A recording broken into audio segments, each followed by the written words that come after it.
Very briefly, I'd like to just describe a little bit of the ways that we can affect the outcome when we make salami. There's a lot of choices that go into how we've come up with the salami. Things that we can vary are the grind, the diameter, how much we ferment, how dry we make it, how much mold is or is not inoculated. You can come up with the exact same recipe. Let's just say salt and pepper. And you can have a salt and pepper salami that is in a large diameter, that was not fermented, with no mold. And you can have another salt pepper salami that was fermented greatly, that was dried to be quite hard, that was inoculated with 4 different types of mold. And you taste them side by side and you believe there's absolutely no way that you're dealing with the exact same recipe.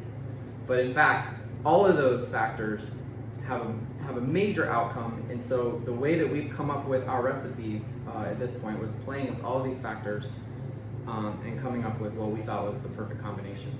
One thing I will add though, for each salami that is presented, we can make those in any diameter. So we can make those from a very small diameter to something you would typically cut with a knife to something that you would typically cut with a slicer. And so these are some of the options that we are still flexible enough to play with as we make them. And the recipes are set, the fermentation is set, the water activity is set, all of those things are set, but diameter is one of those things that we can change around.